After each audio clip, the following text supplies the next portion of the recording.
Apa itu Ki? Oh kira benar. Tapi saya kita kasih epi tengah gugur aja. Bismillahirrahmanirrahim. Lanjut bab kemarin sampai mana?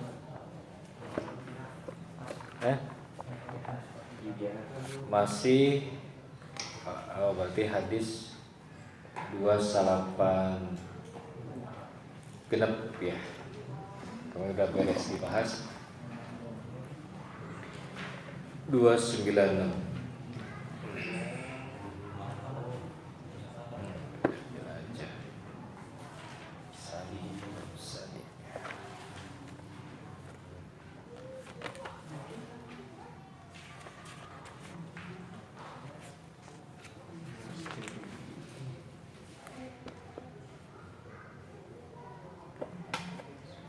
Sekarang 297, 296 tidak ada pertanyaannya tentang keharusan membaca Al-Fatihah. Sekarang 297. Upamikan sate kamu imam beres bukan setengah sate tersujud jabatan ini kan upami kita Allah Akbar tapi di kamu latih masih sujud terus imam itu langsung membaca Al-Fatihah atau hendak nanti imam langsung tenang makmum pedegong pandina kalimat hadisnya ge ida kabaro pakabiru ida rofa'a farka'u ida roka'a farka'u wa ida rofa'a. Nah kan gitu, apabila imam takbir maka takbir, imam ruku maka ruku, imam bangkit maka bangkit gitu. Jadi karena dengan alasan bacaan ditambah misalkan dina sujud karena sama aya makmum dina sujud lama itu kan bacaan nantinya imam sudah bangkit dia masih membaca bacaan itu lamun ningali kana kaidah salat berjamaah mah makmum harus langsung bangkit. Jadi jangan melamakan sujud seorang diri itu menyelisihi imam. Ya. Nanti ya. Ketika sholat Maulid Amin. Nah, apakah imam ikut membaca amin juga atau tidak? Kan ada di buku ini, lihat hadis nomor 303. 303. Karena Rasulullah SAW idza faraga min qiraati umul Quran rafa'a sautahu wa qala amin. Bahwasanya Rasulullah SAW apabila selesai membaca umul Quran, Rasul sebagai apa? Imam. Apabila beliau telah selesai membaca Al-Fatihah, rafa'a sautahu, mengangkat suaranya, waqala, dan beliau mengucapkan amin. Jadi amin imam pun keras sama amin gitu. Ya, jadi te waladolin jempe itu imam juga harus baca amin. Malah dina sebagian mazhab Imam Asy-Syafi'i itu berpendapat membaca amin setelah baca Al-Fatihah tidak hanya setelah sholat, tidak hanya dibaca dalam sholat saja. Di luar sholat pun apabila kita telah membaca Al-Fatihah maka disunahkan membaca amin. Misalkan pas kita lagi baca Quran, ojan kan biasa semacam Al-Fatihah heula kan lalu baca Quran ya. Ghairil maghdubi alaihim waladhdallin. Amin. Baca di luar sholat pun amin tetap dibaca. Kenapa? Karena di Al-Fatihah itu kan doa. Isinya adalah doa. Dan doa itu kan berharap diijabah. Supaya doa diijabah maka ucapkan amin. Arti amin itu apa? Ya Allah kabulkan doa kami. Itu. Paham ya? Yuk. Kita lanjut ke hadis 297 yang jadi pokok pertanyaan, apakah membaca bismillah apa tidak? Saya baca? Ya, oke, baca. Bismillah. Wa an Anas radhiyallahu anhu anna Nabi sallallahu alaihi wasallam wa Abu Bakrin wa Umar kanu yaftatihuna Mana? kanu yaftatihuna as-salata bilhamdulillahi rabbil alamin muttafaqun alaih. Dan dari Anas, semoga Allah meridainya, sesungguhnya Rasulullah SAW dan Abu Bakar dan Umar kanu mereka yaftatihuna memulai sholat, membuka sholatnya Alhamdulillahirabbil alamin dengan membaca Alhamdulillahirabbil alamin muttafaqun alaih. Terus? Ada Muslim dan ditambahkan oleh Imam Muslim, la yadhkuruna bismillahirrahmanirrahim, dan tidak janganlah membaca bismillahirrahmanirrahim fi awal qiraati, di awal bacaan, wala fi akhiriha wala fi akhiriha, dan di akhir. Terus? Wa fi riwayatin al-Ahmad wa Nasa'i wa Ibnu Khuzaimah la yajharuna bismillahirrahmanirrahim, dan di riwayat Ahmad wa Nasa'i wa Ibnu Khuzaimah la yajharuna jangan menjaharkan, tidak menjaharkan bismillahirrahmanirrahim. Terus? Wa fi ukhra li Ibnu Khuzaimah, dan di hadis yang lain diriwayatkan Ibnu Khuzaimah, kanu yusiruna wa ala hadza yuhmalu nafyu fi riwayat Muslim.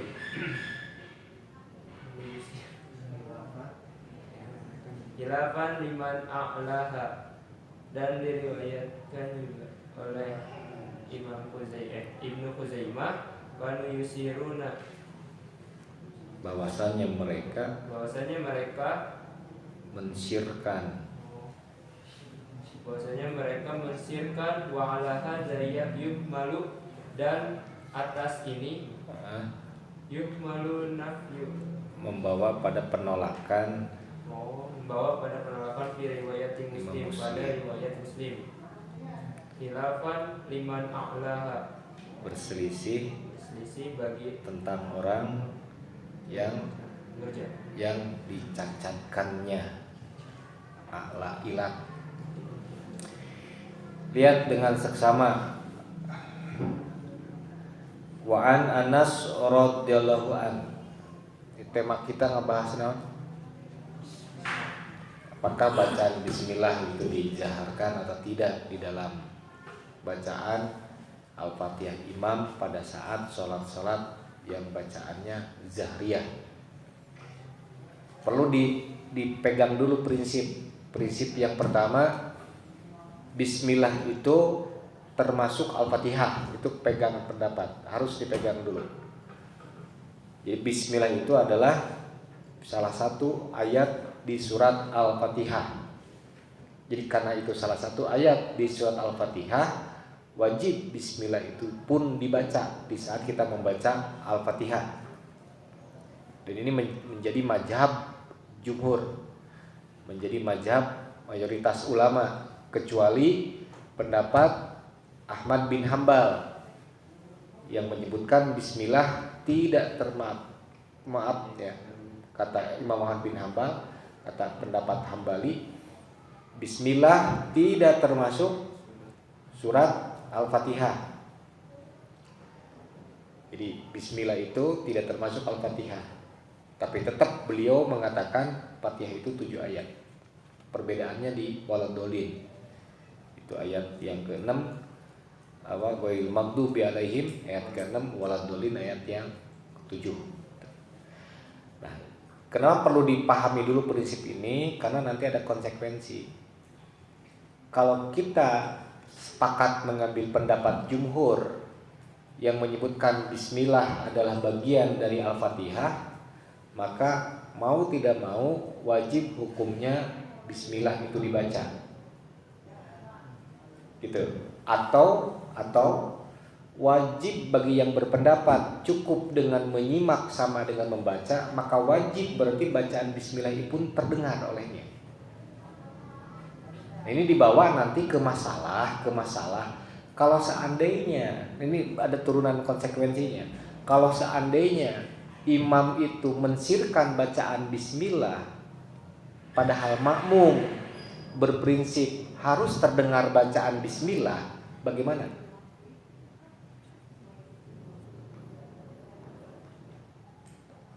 Diulang. Paham tak? Pertama harus dipahami, bismillah itu menurut jumhur ulama adalah bagian dari Al-Fatihah. Turunan konsekuensi dari pemahaman itu adalah bismillah wajib dibaca. Karena kalau tidak dibaca, tidak membaca Fatihah, tidak sah bagi sholatnya. Nah, sekarang bagi sebagian pendapat yang mengikuti mazhab Imam Ibnu Taimiyah dan Imam Malik mengatakan bacaan Fatihah makmum apabila terdengar bacaan Fatihah imam apabila terdengar oleh makmum maka makmum cukup menyimak. Bagaimana jika makmum langsung baca alhamdulillah sedangkan imam langsung baca alhamdulillah sedangkan makmum berpendapat kudu menyimak bacaan Fatihah secara utuh. Sedangkan imam langsung dari alhamdulillah, bismillah tidak terdengar. Bagaimana sikap makmum?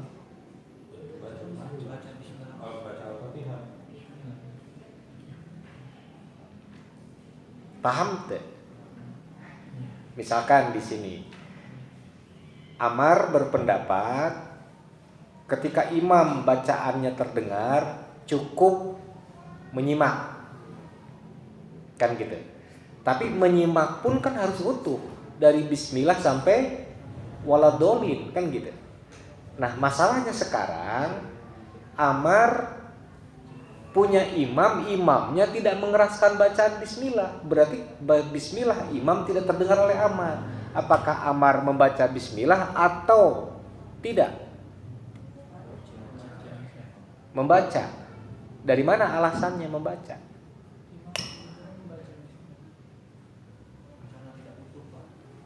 Karena kalau tidak membaca maka Fatihahnya tidak sah. Fatihah tidak sah, sholat dianggap tidak sah. Kan gitu ya. Nah ini berarti ada semacam dua pendapat yang dipergunakan dalam satu kasus. Kasusnya tentang mendengar bacaan Fatihah. Pendapat yang dipakai satu pendapat Syafi'i, satu lagi pendapat Imam Malik. Ini makanya kenapa nanti di dalam kitab Sahih Fiqih Sunnah muncul satu kesimpulan pertengahan, kesimpulan alternatif pilihan, yaitu dalam kitab Sahih Fiqih Sunnah dikatakan oleh karena hadis tentang bacaan bismillah itu ada dua bentuk, yaitu dikeraskan dan disirkan bagi seorang imam, maka sikap imam adalah terkadang mengeraskan, terkadang mensirkan. Itu sikap pertengahan untuk keluar dari konflik tentang bismillah itu dikeraskan apa tidak gitu. Maka sikap imam adalah kadang keraskan, kadang sirkan. Tidak harus terus dikeraskan, tapi tidak juga harus terus disirkan. Kenapa? Ada hadisnya ada dua seperti itu. Sampai sini dulu paham teh? Oke. Lanjut bacanya. Wa an Anas radhiyallahu anhu, dan dari Anas radhiyallahu an, anna Nabiyya sallallahu alaihi wasallam, sesungguhnya Nabi sallallahu alaihi wasallam, wa Abu Bakrin wa Umar, Rasulullah dan Abu Bakar dan juga Umar, kanu yaftatihuna sholata, mereka membuka sholatnya itu bilhamdulillahi robbil alamin, yaitu dengan ucapan alhamdulillahi robbil alamin. Artinya berarti yang terdengar oleh makmum langsung ucapan alhamdulillahi robbil alamin gitu. Yang jadi permasalahannya adalah bismillah dibaca enggak oleh Rasulullah, oleh Umar dan oleh Abu Bakar ini? Dibaca enggak? Kalau mengikuti mazhab Imam Hambali, mereka berpendapat dengan hadis ini tidak dibaca. Kalau berpegang pada hadis ini, gitu. Maka kita sikapi wajar kalau ada yang berpendapat begitu. Kenapa? Karena memang redaksi hadisnya seperti itu, letterlocknya. Dohiriyah hadisnya seperti itu. Malah kalau ada yang membaca bismillah dengan dikeraskan, mereka mengatakan itu menyelisihi perbuatan Rasul dan Abu Bakar dan Umar. Wajar. Paham? Kemudian bagaimana pendapat yang bismillah dikeraskan atau maaf disirkan, tetap dibaca tapi disirkan? Kalau pendapat pertama kan sama sekali tidak dibaca. Ini pendapat kedua, baca cuman tidak dikeraskan maksudnya. Nah, ada dalilnya di bawah. Jada Muslim, Imam Muslim menambahkan dalam riwayatnya, layat kuruna, mereka yaitu Rasulullah, Abu Bakar dan Umar tidak mengeraskan. Di sini layat guru tidak membaca. Layat guru di sini maknanya tidak membaca. Bismillahirrahmanirrahim fi awali qiraatin wala fi akhiriha. Di awal bacaan dan di akhir bacaan. Makanya terkadang kita suka mendengar imam yang ketika udah baca Al-Fatihah selesai, waladhdallin amin, dia langsung tambat yada abi lahabi wantab. Itu bukan tidak membaca bismillah, tapi tidak mengeraskan bacaan bismillahnya. Nanti ditarik ke atas permasalahan itu, yaitu tentang masalah fungsi bismillah itu sebagai apa dalam Quran. Menurut para ulama, fungsi bismillah itu memiliki 3 kedudukan. Satu, sebagai awal dari surat Al-Fatihah, yaitu ayat pertama. Bismillah itu kedudukan yang pertama. Yang kedua, bismillah itu berkedudukan sebagai pemisah satu surat dengan surat yang lain, kecuali surat At-Taubah yang tidak diawali dulu dengan bismillah. Dan yang ketiga, bismillah itu adalah ayat yang berdiri sendiri di surat An-Naml, surat tentang semut, kisah tentang Nabi Sulaiman alaihissalam. Itu berdiri sendiri itu. Nah, jadi ada 3 kedudukan. Maka kalau ini muncul lagi nanti pembahasan, maka dengan demikian karena bismillah itu fungsinya adalah pemisah satu surat dengan surat berikutnya, kalau kita membaca Quran bukan dari ayat pertama, tidak disyariatkan membaca bismillah. Kenapa? Karena fungsi bismillah itu adalah pemisah satu surat dengan surat yang baru. Kalau kita baca Quran dari ayat permulaan, maka selain ta'awud juga baca basmalah atau bismillah. Tapi kalau bacanya langsung dari ayat kesekian, bukan ayat pertama, cukup ta'awud saja dengan dalil wa idza quri'al Quran fasta'id billah. Apabila kalian baca Al-Quran, maka berlindung kamu kepada Allah dari godaan setan. Tidak ada perintah baca bismillah. Terus kapan kita baca bismillahnya kalau begitu? Ketika kita mau baca Quran itu kapan? Kan tidak ada sunnah, tidak ada teladan dari Rasulullah baca bismillah ketika mau mengawali baca, karena bukan dari awal ayat. Hadis yang muncul adalah kullu amrin dibalin lam yubda'u bismillah fahuwa aqta, rawahu Imam Ahmad. Setiap perbuatan baik yang tidak diawali dengan bismillah maka terputus pahalanya. Maksudnya setiap perbuatan baik yang tidak diawali itu maksudnya gimana? Ketika kita ngambil Quran baca bismillah, kalau memang mau baca ayatnya bukan dari ayat pertama. Jadi baca bismillahnya bukan ketika udah mulai baca setelah ta'ud. Pas kita buka ayatnya bismillahirrahmanirrahim.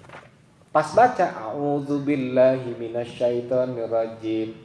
La yukallifullahu, nah gitu. Tapi kalau dari awal a'udzubillahi minasyaitonirrajim bismillahirrahmanirrahim alif lam mim, kan dari awal. Tapi kalau di kita kok baca bismillahnya setelah ta'ud, padahal ayat yang dibaca bukan ayat pertama. Nah itu mah yang disebut dengan ijtihad ulama. Dan hasil ijtihad tidak bisa digugurkan oleh ijtihad yang lain. Kaidah usul fikihnya menyebutkan al-ijtihadu la yanqudul bil ijtihadi. Ijtihad yang satu tidak bisa digugurkan oleh ijtihad yang lain. Artinya kalau kita punya pendapat begitu, mereka punya pendapat begitu, biarkan. Masing-masing jalan pada pendapatnya masing-masing. Itu jalan terbaik bagi kita mensikapi perbedaan pendapat. Clear? Paham? Naon? Ya bismillah gitu. Jadi bacaan bismillah tuh bukan tidak dibaca kalau dalam tambahan Imam Muslim itu, tapi maknanya tidak disebutkan. Tidak disebutkan itu maknanya apa? Dijelaskan di dalam hadis yang berikutnya. Wa fi riwayatin lil Ahmad wa Nasa'i wa Ibnu Huzaimah, dan di dalam riwayat Imam Ahmad dan Imam Nasa'i juga Ibnu Huzaimah, la yajharuna bismillahirrahmanirrahim. Mereka tidak menjaharkan itu. Jadi bismillah tetap dibaca tapi tidak dijaharkan. Ini tidak bertentangan dengan hadis Rasul langsung membaca alhamdulillah, itu tidak bertentangan. Kenapa? Karena hadis berikutnya itu menjelaskan, yaitu tidak dikeraskan. Diperjelas lagi di hadis yang berikutnya dari Ibnu Huzaimah, kanu yusiruna, mereka mensyirkan. Sir itu naon? Pelan gitu. Nah itu sir namanya. Paham ya? Jadi hadis-hadis tadi menerangkan bismillah adalah bagian dari Al-Fatihah, tetap harus dibaca di dalam sholat. Cuman cara membacanya kalau menurut hadis-hadis tadi dengan disirkan, tidak dizaharkan, bukan sama sekali tidak dibaca, baik di awal maupun di akhir. Di akhir itu maksudnya apa? Ketika mau baca surat itu baca bismillah lagi. Paham? Oke. Sekarang dari mana pendapat yang bismillah dikeraskan? Nah ini di bawah hadis dari Nu'aim al-Mujmir. Siapa yang mau baca? Siapa yang mau baca? Yo, yang keras.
tasabbaha man tasabbaha biqaumin la ashabuhum, yang paling menyerupai, yang paling mirip daripada kamu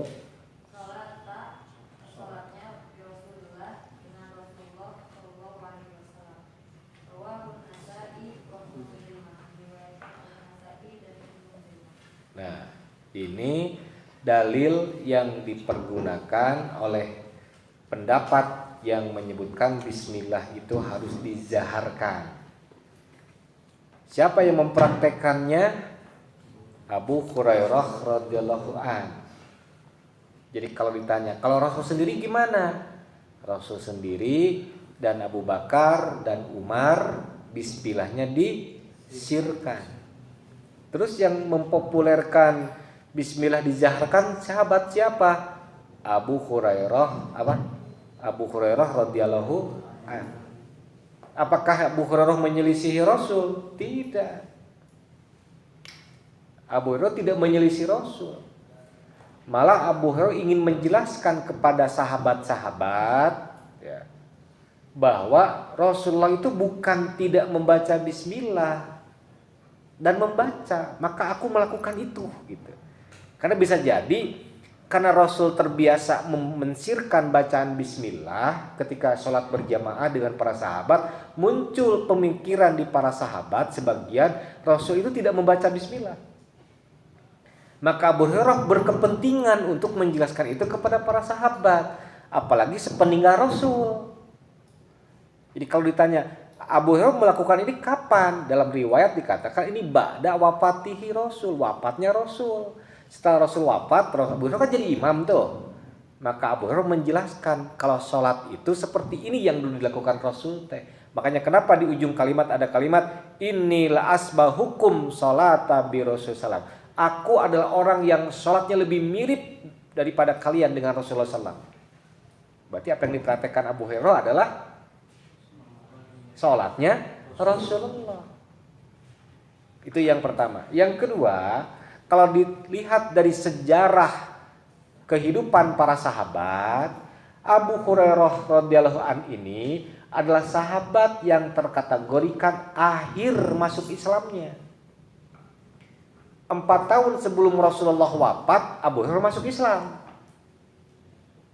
Maka kalau ditanya misalkan siapa orang yang paling banyak meriwayatkan hadis padahal hanya 4 tahun bersama Rasul? Abu Hurairah. Dan karena Rasul dan Abu Hurairah adalah karena sahabat yang terakhir masuk Islam, maka Abu Hurairah tahu persis perjalanan ibadah Rasul di ujung-ujung hidupnya seperti apa gitu. Nanti ada kaitan dengan bab kata Abu Hurairah, Rasul kalau turun sujud pasti tangan dulu. Rasul kalau bangkit dari rakaat pertama ke rakaat kedua itu telapak tangan yang ditaruh, yang diletakkan ke lantai, ke tanah, tidak dengan menggunakan lutut ketika bangkitnya. Kenapa? Alasan pertama diantaranya usia Rasul udah semakin tua, bobot tubuh Rasul sudah semakin berat, maka bulu butuh ditopang ketika berdirinya. Jadi itu ada alasan-alasan. Kenapa hadis-hadis itu muncul dari Abu Hurairah? Karena perjalanan hidup Rasulullah itu di ujung hidupnya, dan Abu Hurairah meriwayatkan kejadian itu di saat Rasul sudah mulai tua.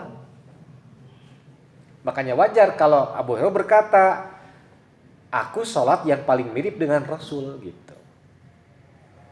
Jadi jangan dianggap misalnya Abu Hurairah ini bid'ah, wih bid'ah, keren noding ke Abu Hurairah bid'ah.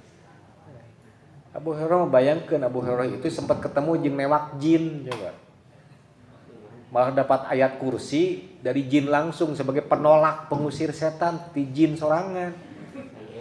Urang makan maca ayat kursi ngusirkeun teu init-init jinna kan. Malah nyamperkeun gitu. Jadi ujug-ujug wah ini Abu Hurairah menyelisih Rasul ya. Beda ya kayaknya. Kayak sebagian masyarakat di kita beranggapan di Arab Saudi, di Mekah itu tarawih 23 itu bid'ah itu. Yang sunnah mah yang 11 rakaat enggak gabah, sa-Arab disebut bid'ah. Sa-Arab masuk neraka kabeh gitu. Kan bid'ah mau dolalah pinar. Berarti kalau kita mengatakan tarawih 23 itu adalah bid'ah, sarua dengan mengatakan mereka itu calon penghuni neraka. Pak Abdullah bin Baz, Imam As-Saud Utsaimin, Syekh Al-Fauzan, itu mereka imam-imam besar umat Islam. Kayak orang curug dog-dog. Ngaji kitab itu bisa jawab bid'ah. Bid'ah nih gagabah pisan sok hayang eta da. Nah, Abu Hurairah baca Al-Fatihah dengan mengeraskan bacaan. Dan kemudian dalam hadis ini pun Abu Hurairah setelah selesai membaca Al-Fatihah membaca amin. Walad dolin kola amin. Membaca amin juga sama. Jadi imam pun membaca amin ya. Dan kemudian beliau membaca setiap sujud dan ketika bangkit dari sujud ucapan Allahu Akbar. Jadi kalimat wa yaqulu kullama sajada wa idza qoma dihijikeun macana ieu teh. Jadi lamun dipisahkeun tadi siga macana ieu teh naon cenah. Dan mengucapkan setiap sujud bisi inget karena baca Al-Fatihah manya kan gitu. Maka bacanya wa yaqulu kullama sajada wa idza qoma minal julus Allahu Akbar gitu. Dan apabila beliau setiap sujud dan ketika setiap bangkit dari sujud mengucapkan Allahu Akbar. Ya kaitan ke jeung masalah ngangkat tangan. Ari ngangkat tangan di dalam sholat yang sunnah yang kuat, hadis yang kuat berapa tempat? Siga nu kakara sholat we. Mana wae nya ya teh. Sok, berapa tempat? Kan pertama prinsipnya hukum ngangkat tangan dalam sholat itu sunat, bukan wajib, ya. Bukan wajib. Karena lamun dianggap wajib apalagi syarat sah kumaha nu teu boga leungeun kan cilaka. Terus ngangkatna kedua tangan, rafa'a yadaihi. Mengangkat kedua tangan. Sehingga lamun ada kejadian orang tangan sebelah luka atau digip sehingga tidak bisa diangkat tangan, usabelah tong ngangkat leungeun. Kenapa? Karena sunnah Rasulnya ngangkat tangan itu dua. Jadi kalau seandainya tangan kita sebelah, teu bisa. Entong we geus. Siga lamun kita tahiyat ku curug teu bisa da keur potong curug urang. Tidak boleh diganti ku cingir siga kitu. Misalkan pan urang teu boga curug ganti we ku jempol misalkan. Da sunnah nage untuk telunjuk tahiyat teh isyaratna. Sunnah nage ngangkat tangan teh takbir teh lamun dua leungeun. Lamun satu leungeun ya udah enggak usah. Siga urang tidak bisa sholat berdiri ya udah duduk gitu. Tong dipaksakeun, tong nyeun dalil anyar. Ya. Paham teu? Ya fikih mah luas pemahamanana. Nah, ngangkat tangan tadi berapa tempat? 2. Masya Allah, 2 3. Ulama apa ahli fikih beda pendapat gitu kitu-kitu teuing da. Sok seberiji yang sunnah kuatna. Sunnah kuatna di 4 tempat. Ketika takbiratul ihram, ketika mau ruku, ketika bangkit dari ruku, ketika selesai tahiyat awal untuk rakaat ketiga. Jadi 4 tempat ngangkat tangan teh. Itu versi Imam 3. Versi Imam Hambali, Hanafi, Maliki, Syafi'i. Kalau pendapat Imam Hambali, setiap ucapan takbir ngangkat tangan, termasuk ketika mau sujud. Tong kaget. Dina mazhab Imam Ahmad bin Hambal, setiap ucapan takbir sertai ngangkat tangan. Wa rafa'a yadaihi ma'a takbir. Mengangkat tangan setiap mengucapkan takbir, sekalipun ketika mau sujud dan bangkit dari sujud.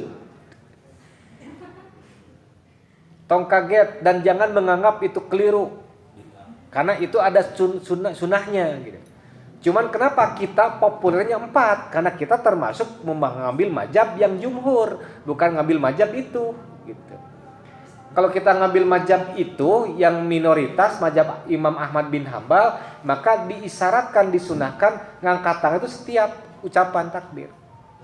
Jadi rek sujud wae Allahu Akbar sujud. Bangkit dari sujud Allahu Akbar.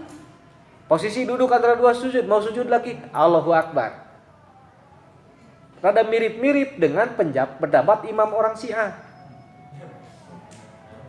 Bedanya dengan imam Syiah apa? Bedanya imam Syiah mah tangan kemudian setelah takbir dikepruk-kepruk eta wungkul. Jadi lamun orang ningali aya orang Syiah salat di antara carana kade ieu teh pendapat mazhab Hambali atau orang Syiah ya. Sarua ngangkat leungeunna mah dina pas sujud ge. Cuman Ahmad bin Hambal mah ahli sunnah wal jamaah mah ngangkat tangan tapi tidak dikepruk-kepruk. Tak orang Syiah mah Allahu Akbar. Allahu Akbar. Allahu Akbar. Bedana eta wungkul. Nya beda lain ge banyak sih dengan orang Syiah kudu aya batu kan gitu di hareupeunana. Mun batu eueuh kunaon we ku kue donat ge bisa meureun. Yang penting mah ulah langsung karena tanah. Sebab tanah nu aya diinjak di urang teh selain tanah Karbala itu najis kan gitu. Maka daripada tarangkeun kana tempat najis mendingan ganjel ku donat gitu kan gitu.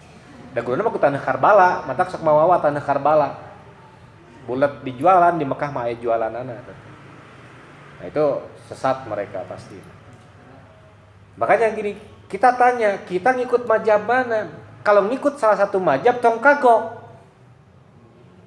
Tong tanggung. Selain mazhab Hambali, maka semua takbir itu ngangkat tangan itu hanya di 4. Selain itu berarti mazhab Hambali. Lamun rek ngambil mazhab Hambali tong kagok. Jeung sujud-sujudan ngangkat leungeun. Ada kita macenat bukan mazhab Hambali, ngikut mazhab mayoritas yaitu Hanafi, Syafi'i dan Maliki. Oh berarti wayahna 4. Di 4 titik. Allahu Akbar takbiratul ihram. Allahu Akbar ketika mau ruku. Sami Allahu liman hamidah bangkit dari ruku. Dan Allahu Akbar lagi ketika selesai tahiyat awal. Eta muttafaqun alaih hadisnya. Kelompat karena permasalahan sedekap tangan. Muncul lagi 3 pendapat. Sedekap tangan itu mazhab Imam Malik, mazhab tertua mengatakan kalau dina salat wajib tidak sedekap. Tapi salat sunat sedekap. Di salat duhur, asar, maghrib, isya, subuh, Allahu Akbar lurus ke bawah. Tapi lamun qobla jeung ba'da sunat salat itu, maka Allahu Akbar kemudian sedekap. Malah Imam Malik dalam fatwanya dalam kitab Al-Muwatta mengatakan orang yang sedekap dalam salat wajib itu salah.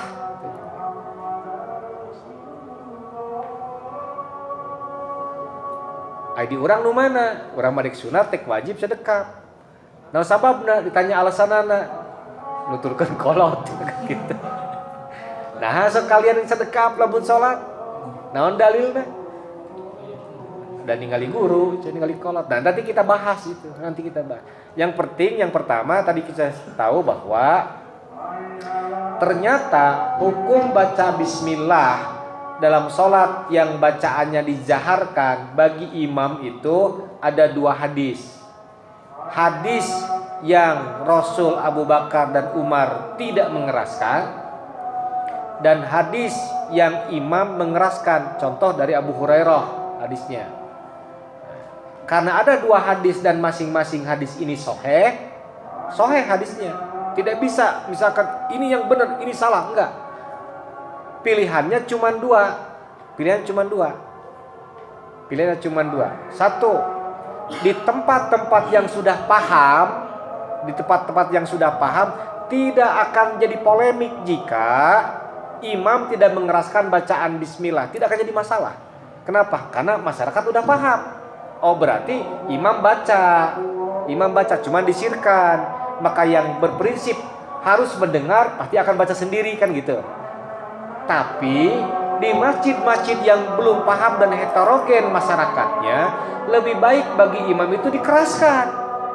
Karena menjaga fitnah bisi engke muncul anggapan si eta teu maca bismillah dina salat teu sah saya mah balikan deui engke. Tak imam jangan memancing fitnah gitu. Nah, di daerah diurang, di pesantren diurang, pilihan fikih tentang bacaan bismillah seperti yang disebutkan di dalam kitab ieu. Sahih fikih sunnah. Apa kesimpulanana imam terkadang mengeraskan bacaan bismillah, terkadang mensirkan bacaan bismillah. Jangan terus-terusan menjaharkan, tapi jangan juga terus-terusan mensirkan. Kenapa? Supaya kita tidak dianggap mengambil satu hadis dan membuang hadis yang lain. Itu jalan terbaik yang disampaikan oleh seorang ulama Muhammad Syekh Kamaluddin. Begitu barangkali ya, insyaallah kita subuh karena sudah mulai taraweh. Taraweh insyaallah dilaksanakan seperti biasa jam 2:30 ya, 2:30. Terus teknisnya 2:30 mudah-mudahan kita mulai. Tapi kalau misalkan ternyata subuh, kalau mulai 2:30 terlalu lama nunggu ke subuh, bisa jadi nanti mulai jam 3 kan gitu. Tinggal besok aja lihat permulaan bagaimana. Tapi kalau ternyata 2:30 cukup untuk dimulai, ya udah kita mulai aja. Dan apakah nanti ibu-ibu, bapak-bapak yang di luar masyarakat kita datang, wallahu alam itu kita tidak tahu. Nanti yang bangunkan aja jam 2:30 kurang 10 menit misalkan. Ya, tong jam 2 teuing. Komo jam 12 geus jorolokan sahur-sahuran. Eta bisa jadi masalah ke tetangga. Setidaknya jam 2:30 kurang 10 sahur. Bagi yang mau sholat taraweh berjamaah silakan. Tapi entong ke tengah ya, ker menghindari sahur kita sahur ya. Ada awal boleh, awal boleh seperti biasa. Nanti ngajinya kita setelah sholat subuh ya, lanjut setelah sholat subuh. Siangnya pada sholat duhur, setelah sholat asar ya kita ngaji lagi. Jadi yang biasanya maghrib dipindah ke pada asar sambil menunggu.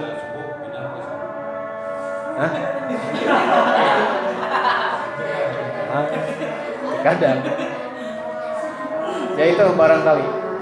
Subhanakallahumma wa bihamdika asyhadu an la ilaha illa anta astaghfiruka wa atubu ilaik.